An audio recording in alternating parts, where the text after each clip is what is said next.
Collector అయ్యి సిద్ధు చేతే విజయానందని arrest చేయించిన ప్రేరణ. అసలు ఇదంతా ఎలా జరగబోతుందనేది ఈ వీడియోలో తెలుసుకుందాం. వీడియో చివరి వరకు స్కిప్ చేయకుండా చూసేయండి. ట్విస్ట్ అయితే అదిరిపోతుంది.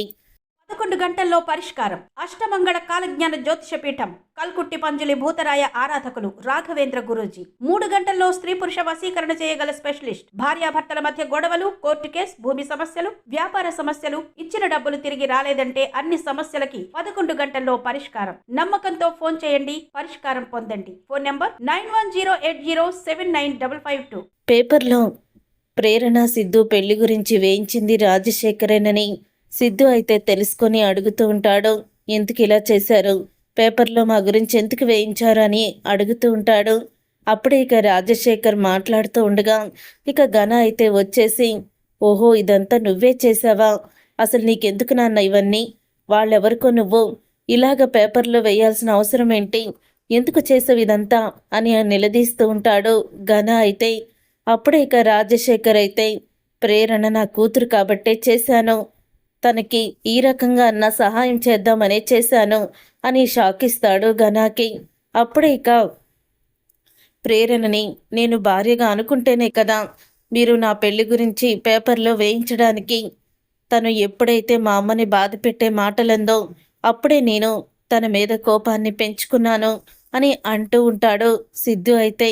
అది కాదు బాబు అని అంటూ రాజశేఖర్ మాట్లాడుతూ ఉండగా, విన్నావు కదా వాళ్ళిద్దరికి మధ్య ఏవో గొడవలున్నాయి, మరి గొడవలున్నప్పుడు పేపర్లో వాళ్ళ పెళ్లి గురించి నువ్వెలా వేయించావు, వాళ్ళు త్వరలోనే విడిపోతారు, కానీ ఇక నువ్వు చేసిన నిర్వాకం చాలు, పద ఇంటికి వెళ్దాం అని అంటూ ఉంటాడు ఘన అయితే. ఇక రాజశేఖర్ని అక్కడి నుంచి తీసుకువెళ్ళిపోతాడు. అక్కడి నుంచి తీసుకువెళ్ళిపోయిన తర్వాత ఇక విజయానంద్ అయితే వీళ్ళ ముగ్గురు మాటల్ని వినేస్తాడు. అమ్మో రాజశేఖర్ ఇదంతా చేశాడా, అలాగే మారువేషంలో వచ్చి వీళ్ళిద్దరినీ కూడా కలిశాడా, వీడి గురించి నేను తక్కువ అంచనా వేశాను, ఇప్పుడు వీడు గనక ఇలాగే కంటిన్యూ అయితే ఖచ్చితంగా ఏదో ఒకసారి నా బండారం అంతా కూడా బయట పెట్టేస్తాడు, సిద్ధుకి నా గురించి చెప్పాడంటే మాత్రం సిద్ధు మొత్తం కూపి లాగుతాడు, ఈ రాజశేఖర్కి దిమ్మ తిరిగే ఏదో ఒకటి షాక్ ఇవ్వాలి, ఇంకెప్పుడు కూడా నా జోలికి రాకుండా చూడాలి అని అంటూ ఇక అనుకుంటూ ఉంటాడు విజయానంద్ అయితే. తర్వాత ప్రేరణ నా దగ్గరికి వచ్చింది నాన్నే అని అనుకుంటూ ఉంటుంది.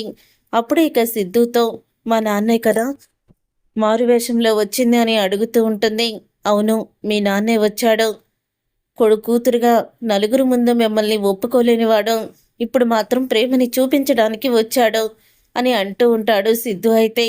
మా నాన్న స్పర్శ నాకు తెలిసింది సిద్ధు, మా నాన్నని నేను గుర్తుపట్టాను అని అంటూ ఉంటుంది ఇక ప్రేరణ. అప్పుడే ఇక సిద్ధు అయితే అంటూ ఉంటాడు, చూడు ఇక ఎన్ని రోజులు మనం ఈ డ్రామాని ఆడలేము, వీలైనంత తొందరగా నువ్వు ఇక్కడి నుంచి వెళ్ళిపో, నాకు చాలా ఇబ్బందిగా ఉంది అని అంటూ ఉంటే ఆ మాట విని అప్పుడే ఇక అంటూ ఉంటుంది ప్రేరణ, నీ భార్యగా ఇంట్లో అడుగు పెట్టింది, నేను ఒంటరిగా ఇల్లు వదిలి వెళ్ళిపోవడానికి కాదు, నేను ఎక్కడున్నా నీ జంటగానే ఉంటాను తప్ప ఒంటరిగా ఉండను అని అంటూ ఉంటుంది ప్రేరణ. ఇంతలో ఇక ప్రేరణ అయితే అలా అన్న తర్వాత సిద్ధు, నువ్వు ఐఏఎస్ అవ్వాలని చాలా కూడా పట్టుదలతో ఉండేదానివి కదా, ఎగ్జామ్స్ దగ్గర పడుతున్నాయి, వెళ్ళిపోయి మీ ఇంటికాడ ఉండి చదువుకో, ఇక్కడ నువ్వు చదువుకోలేవు అని అంటూ ఉంటాడు సిద్ధు. అంటే ఈ వంకతో నన్ను బయటికి గెంటేయాలని చూస్తున్నావా, అలా అయితే నేను ఇక్కడే ఉండి చదువుకుంటాను, ఐఏఎస్ ఆఫీసర్ని ఖచ్చితంగా అవుతాను అని అంటూ ఉంటుంది ప్రేరణ అయితే. మరి నీ మాట ఏంటి, నువ్వు ఐపీఎస్కి చదువుతున్నావు కదా, మరి నీ ఎగ్జామ్స్ కూడా దగ్గర పడుతున్నాయి అని అనగానే, నా ప్రిపరేషన్లో నేనున్నాను, నువ్వేమి నాకు సలహాలు ఇవ్వాల్సిన అవసరం లేదు అని అంటూ ఉంటాడు సిద్ధు అయితే. తర్వాత ఇక ప్రేరణ పొద్దున్నే పూజ చేసి ఇక హారతి ఇచ్చి అందరికీ కూడా హారతి అయితే తీసుకోమని చెప్తుంది. అప్పుడే విజయానంద్ హారతి తీసుకునేటప్పుడు హారతి అయితే ఆరిపోతుంది. అది చూసి ఒక్కసారి విజయానంద్ అయితే షాక్ అయిపోతూ ఉంటాడు. ఇక మంజు షాక్ అయిపోతూ, ఇదేంటండి ఇలా జరిగింది, ఏమవుతుందో ఏంటో అని భయపడుతూ ఉంటుంది మంజు. ఏంటి మంజు, వీటికే ఎలా భయపడిపోతే ఎలాగా, అయినా నన్నెవరేం చేస్తారు, అంత ధైర్యం ఎవరికుంది అని అంటూ ఉంటాడు విజయానంద్ అయితే. ఇక విజయానంద్ మాటలకి అప్పుడే ఇక పక్కనే ఉండి ప్రేరణ అయితే నవ్వుతూ ఉంటుంది. పోయే కాలం వస్తే ఇలాంటివే జరుగుతుంటాయి తెలుసా మావయ్య గారు మీకు అని అంటూ ఉంటుంది చిన్నగా. మంజుకి వినకుండా ప్రేరణ, అంటే త్వరలోనే మీకు ఏదో అంతిమ కాలం ముగిపోయినుంది, అందుకని ఇలా జరిగింది అని ప్రేరణ అయితే చెప్తూ ఉంటుంది. అది విని ఇక విజయానంద్ కోపంతో రగిలిపోతూ ఉంటాడు. తర్వాత ఇక మంజు వెళ్ళిపోయాక, ఏంటి నువ్వు ఊరుకుంటున్నానని తెగరెచ్చిపోతున్నావు? నేను నీకు కమెడియన్గా కనిపిస్తున్నానా? నాకు పైకి చూసే అంత కమెడియను లోపల లేడు. లోపల చూస్తే క్రిమినలే ఉన్నాడు. గుర్తుపెట్టుకో, నాతో మాత్రం నువ్వు చెలగాటం ఆడొద్దు అని అంటూ ఉంటాడు విజయానంద్ అయితే. అప్పుడే ఇక విజయానంద్ మాటలకి అంటూ ఉంటుంది ప్రేరణ, నాకు తెలుసు మీలో క్రిమినల్ ఉన్నారని. అందుకే కదా సిద్ధు వాళ్ళ నాన్నని చంపేశారు. సిద్ధు వాళ్ళ నాన్నని మీరే చంపారని ఖచ్చితంగా నాకు తెలుసు. కానీ ఆ నిజాలను బయట పెట్టాలంటే తెలిసిన వాళ్ళు కూడా అసలు కూడా బయటికి రావడం లేదు. కానీ తొందరలోనే నిజాలను బయట పెట్టిస్తాను అని అంటూ ఉంటుంది ప్రేరణ అయితే. నువ్వేమీ చెయ్యలేవో. ఇన్ని సంవత్సరాల నుంచి వీళ్ళకి తెలియంది నీకెలా తెలుస్తుంది అనుకుంటున్నావు? నన్ను తక్కువ అంచనా వేస్తున్నావు. ఎప్పటికీ కూడా నువ్వు నా గురించి నిజాల్ని బయట పెట్టలేవు అని అంటూ ఉంటాడు విజయానంద్ అయితే. ఇంతలో ఇంకా ఘన అయితే ఇంటికి వెళ్ళాక రాజశేఖర్ని తిడుతూ ఉంటాడు. అసలు నువ్వేం చేస్తున్నావు నీకు అర్థమవుతుందా? ఎందుకు నువ్వు పేపర్లో ఇలా వేయించావు అని అడుగుతూ ఉంటాడు ఘనాని. నా కూతుర్ని, అలాగే నా భార్యని, నా పిల్లల్ని ఒప్పుకోవద్దని సమాజం ముందు నేనే వాళ్ళకి అండగా ఉంటానని, భర్తగా తండ్రిగా ఒప్పుకోకూడదని నువ్వు చెప్పావు.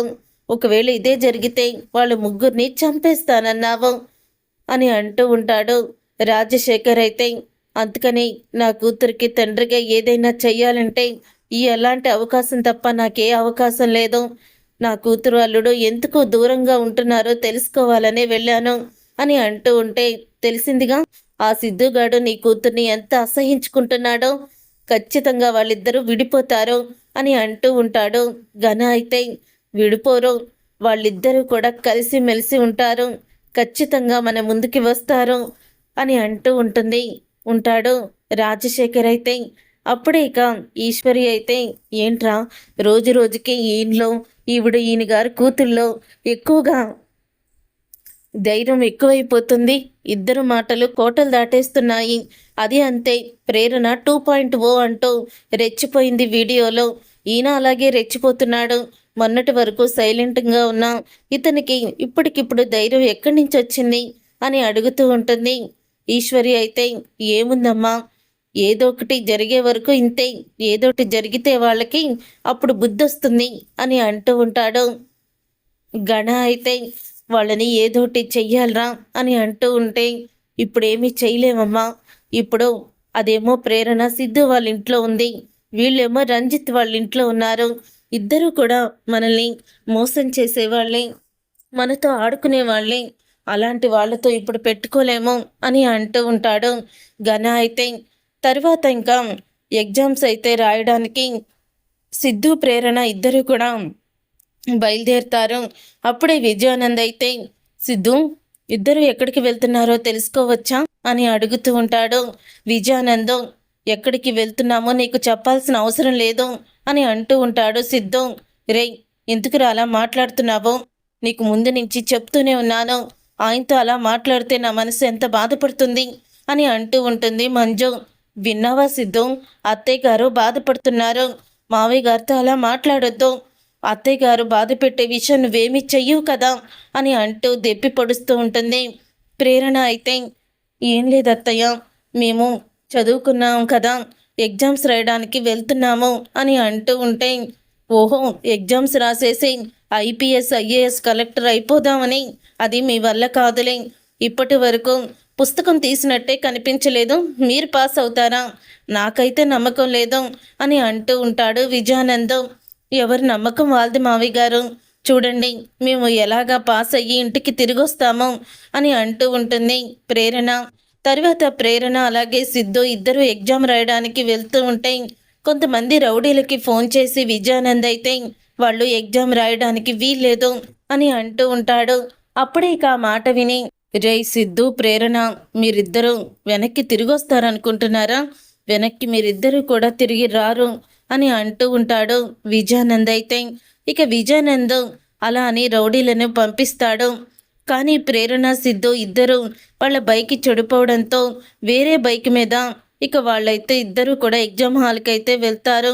రౌడీలకి అదే రూట్లో వస్తున్నారని చెప్పడంతో అక్కడే కూర్చుంటారు. కానీ షార్ట్ కట్లో ఇంకో రూట్ ఉందని వాళ్ళిద్దరూ ఎగ్జామ్ రాయడానికైతే వెళ్ళిపోతారు. తర్వాత విజయానంద్ అయితే రౌడీలకి ఫోన్ చేసి, ఏరా ఫినిష్ అయిపోయిందా, వాళ్ళని చంపేశారా అని అడుగుతూ ఉంటే, సార్ ఏంటి సార్ చంపేది, వాళ్ళు అసలు ఈ దారిలోనే రాలేదు అని వాళ్ళైతే అంటూ ఉంటారు. ఏంట్రా మీరు మాట్లాడేది, వాళ్ళిద్దరూ అటే వచ్చారు అని అంటూ ఉంటాడు. విజయానంద్ అయితే, లేదు సార్ వాళ్ళిటు రాలేదు, ఉదయం నుంచి ఎండలో కూర్చొని నీరసం వచ్చేసింది, పదండ్రా వెళ్దామంటూ ఇక అక్కడి నుంచి రౌడీలు వెళ్ళిపోతారు. ప్రేరణ, సిద్ధు ఎగ్జామ్ రాసి ఇంటికైతే వస్తారు. అప్పుడే వాళ్ళని చూసి ఇక విజయానంద్ అయితే, అవును ఆ బైక్ ఎవరిది, నీ బైక్ ఏమైంది సిద్ధు అని అడుగుతూ ఉంటే, నా బైక్ ఏమైతే నీకెందుకు, ఏదైనా అవ్వకపోతే నీకెందుకు, అవసరమా నీకు అని అంటూ ఉంటాడు సిద్ధు. అదేంటి మావయ్య గారిని ఎందుకు నువ్వు అన్నన్ని మాటలు అంటున్నావు, మావయ్య గారు చూడు ఎంత బాధపడతారో అని అంటూ ఉంటుంది ప్రేరణ. అయితే అప్పుడే ఇక ప్రేరణ, నా మీద నీకెంత గౌరవం అమ్మా, అభిమానం అని అంటూ ఉంటాడు విజయానంద్. ముందు ముందు మీకు బాగా తెలుస్తుందిలే మావయ్య గారు అని అంటూ ఉంటుంది ప్రేరణ. తర్వాత ఇక ప్రేరణ, సిద్ధు రిజల్ట్స్ అయితే వస్తాయి. ఇద్దరు ఫస్ట్ ర్యాంక్లో పాస్ అవుతారు. ప్రేరణ అయితే తన కోరిక ప్రకారం ఐఏఎస్ అవుతుంది. అలాగే తన కోరిక ప్రకారం సిద్ధు ఐపీఎస్ ఆఫీసర్ అవుతాడు. అలాగే వీళ్ళిద్దరికీ కూడా మంచి జాబ్లే వస్తాయి. అప్పుడు ఇక వీళ్ళిద్దరినీ చూసి అనుకుంటూ ఉంటుంది మంజు అయితే, పట్టుదలుంటే ఏదైనా సాధించొచ్చని సిద్ధు, ప్రేరణ ఇద్దరు కూడా నిరూపించారు కదండి అని అంటూ ఉంటుంది. అదేంటి వాళ్ళిద్దరి మీద నీకు కోపం పోయిందా అని అనగానే, నాకు వాళ్ళిద్దరి మీద కోపం లేదు, ప్రేరణ సిద్ధుని ఎలా చూసుకుంటుందో ఇలాంటి పెళ్లి చేసుకుంది అనుకున్నాను, కానీ సిద్ధుని తన గుండెల్లో పెట్టుకొని చూసుకుంటుంది ప్రేరణ అని మంజు కూడా ప్రేరణని కోడలుగా ఒప్పేసుకుంటుంది. తరువాత ఇక ఎవరి డ్యూటీలోకి అయితే వాళ్ళు వెళ్ళిపోతారు.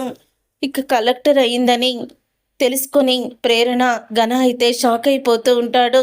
నీ కూతురు కలెక్టర్ అయ్యింది అని అంటూ ఉంటాడు ఘన.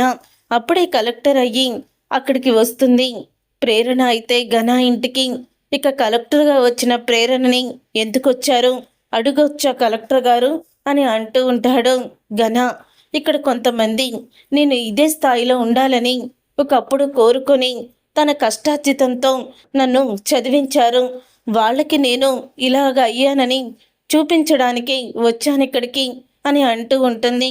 కలెక్టర్గా వచ్చిన కూతుర్ని చూసి చాలా ఎమోషనల్ అవుతూ ఉంటాడు రాజశేఖర్. అయితే అమ్మ ప్రేరణ అని అంటూ ఇక ప్రేరణని పిలుస్తాడు.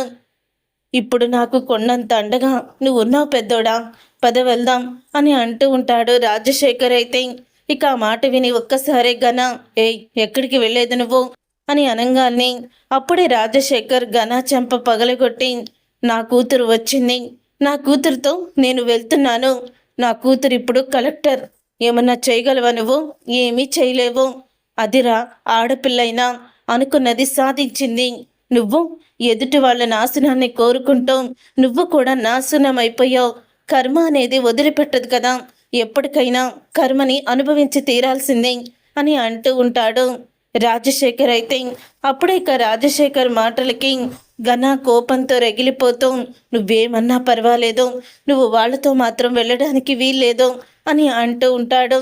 అప్పుడే ఇక ఆ మాట విని, నా కూతురుతో నేను ఖచ్చితంగా వెళ్తాను, నువ్వేం చేసుకుంటావో చేసుకో అని అంటూ ఉంటే ఆ మాట విని ఒక్కసారే షాక్ అయిపోతూ ఉంటుంది ఈశ్వరి. అయితే ఏంటండి ఇదంతా, మమ్మల్ని వదిలేసి వెళ్ళిపోతారా అని అనగానే అప్పుడే ఇప్పుడు వరకు నేను ఇందిరని భారీగా ఒప్పుకోకుండా చాలా పెద్ద తప్పు చేశాను, తను ఎంత బాధపడిందో అందుకని నేను తన దగ్గరికి వెళ్ళిపోతున్నాను అని అంటూ ఉంటాడు రాజశేఖర్. ఇప్పటి వరకు మీరు వీళ్ళని ఏదైనా చేస్తారేమని భయమేసేది, కానీ ఇప్పుడు నా కూతురు ఐఏఎస్ నా అల్లుడు ఐపీఎస్, మీరేమీ చెయ్యలేరు అని అంటూ ఇక ప్రేరణతో వెళ్ళిపోతాడు రాజశేఖర్ అయితే.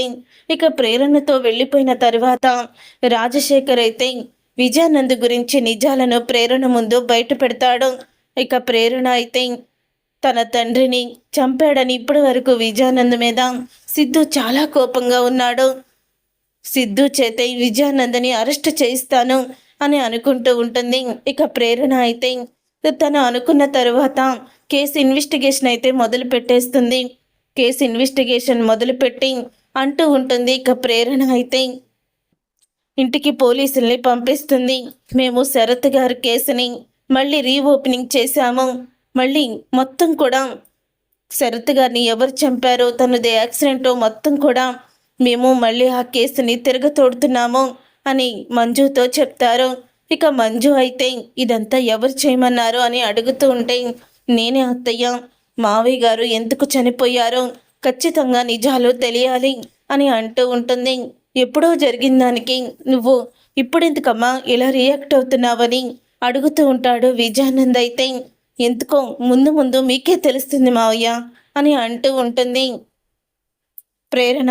తరువాత ఇక మంజుల అయితే నువ్వు చెప్పింది కూడా నిజమే, ఆ రోజుల్లో నేను కూడా వదిలేశాను, ఒంటరి ఆడదాన్ని కదా, ఏం చెయ్యాలో నాకు తొయ్యలేదు అని అంటూ ఉంటే, ఒంటరి ఆడవాళ్ళని చాలామంది కూడా టార్గెట్ చేసి వాళ్ళ జీవితాలతో ఆడుకుంటారు అత్తయ్య, వాళ్ళందరికీ గుణపాఠం వచ్చేలాగా నేను చెయ్యబోతున్నాను అని అంటూ ఉంటుంది ప్రేరణ అయితే. ఇక ప్రేరణ మాటలకి ఇక షాక్ అయిపోతూ ఉంటాడు విజయానంద్. తరువాత మొత్తం ఎంక్వైరీ మొదలు పెట్టాక ఇక ఆ రోజు కారు నడిపిన డ్రైవర్ పేరు అయితే రాజశేఖర్ చెప్తాడు. చెప్పడంతో ఇక అతన్ని వెతికే పని మీద ఉంటుంది ప్రేరణ. తన ఎక్కడున్నాడో మొత్తం కూడా వెతికిస్తుంది. అలా వెతికించిన తరువాత అప్పుడే ఇక ప్రేరణ అలా వెతికించాక అందరూ కూడా దొరికిపోతారు. ఇక విజయానందే చంపాడని మొత్తం నిజాలని అతను బయట పెడతాడు. అప్పుడే ప్రేరణ ఆ డ్రైవర్ని రాజశేఖర్ని తీసుకువెళ్ళి మంజు ముందు నిలబెడుతుంది. ఇక మంజు ముందు నిలబెట్టి ఇలా అంటూ ఉంటుంది, మావయ్య గారిని చంపింది నీ రెండో భర్త ఈ విజయానందే అత్తయ్య అని అంటూ ఉంటుంది ప్రేరణ. ఇక ఆ మాట విని ఒక్కసారే షాక్ అయిపోతూ ఉంటుంది మంజు. వీళ్ళిద్దరే దానికి సాక్ష్యం. మా నాన్న ముందే మావయ్య గారిని అతి క్రూరంగా ఆస్తి కోసం ఈ విజయానంద్ చంపేశాడు అని నిజాన్ని బయట పెట్టడంతో ఒకేసారి కుప్పకూలిపోతుంది మంజు అయితే. అప్పుడే ఇంకా ఐపీఎస్ ఆఫీసర్ అయిన సిద్ధార్థ్ అయితే లోపలికి వస్తాడు. ఇక తర్వాత మంజుకి నీళ్లు చల్లి స్పృహలోకి తెప్పిస్తారు. అప్పుడే ఇక మంజు అయితే విజయానంద్ని చంప పగలగొడుతుంది. ఇన్ని రోజులు కూడా నీ దగ్గర నేను ఈ నిజాన్ని తెలుసుకోలేకపోయాను. నా భర్తని చంపి ఆస్తి కోసం ఇంతకి తెగించిన నిన్ను ఏమీ చెయ్యలేకపోయాను. ఇక నీలాంటి వాడు అస్సలు కూడా నాతో ఉండడానికి వీల్లేదు. ప్రేరణ, వీడు బయటికి రాకుండా వీడికి సరైన శిక్ష వేయించు అని అంటూ ఉంటుంది. సిద్ధు, నీ తండ్రిని పొట్టన పెట్టుకుని మీ అమ్మని మోసం చేసి పెళ్లి చేసుకుని ఆస్తి కొట్టేయాలనుకున్న ఈ నీచుణ్ణి నీ చేత్తోనే అరెస్ట్ చెయ్యి. ఒకప్పుడు అన్నావు కదా, ఈ నేరాన్ని నిరూపించి నువ్వు తప్పు చేసావని అందరి ముందు కూడా నిరూపించి నిన్ను చేతులకి బేడీలు వేసి ఈడ్చుకుంటూ వెళ్తానని. అప్పుడు నువ్వు సిగ్గుతో తలంచుకునే పరిస్థితి వస్తుందని కూడా నీకు చెప్పాను. ఈరోజు అది జరిగింది అని అంటూ ఉంటాడు సిద్ధు అయితే. అప్పుడే సిద్ధు అయితే సంఖ్యలు వేసి విజయానందని అరెస్ట్ చేసి తీసుకువెళ్ళిపోతాడు. అలా విజయానందని అరెస్ట్ చేసి తీసుకువెళ్ళిపోయిన తర్వాత ఇక అప్పుడే ఇంకా ఒక్కసారి చాలా ఏడుస్తూ ఉంటుంది మంజు. చిన్నప్పటి నుంచి నీ మాట వినకుండా నేను చాలా పెద్ద తప్పు చేశాను అని అంటూ ఉంటే, నువ్వు తప్పేం చేయలేదమ్మా, వాడి మాటల వల్ల నువ్వు అలా అర్థం చేసుకున్నావు. ఇప్పటికైనా నీచుడికి శిక్ష పడింది, అదే చాలు అని సిద్ధు అంటూ ఉంటాడు. అవునత్తయ్య, మీరేమీ తప్పు చెయ్యలేదు. ఇది విధి రాసిన రాత, మనం మార్చలేము. కానీ కర్మ సిద్ధాంతం అనేది వదిలిపెట్టదు కదా.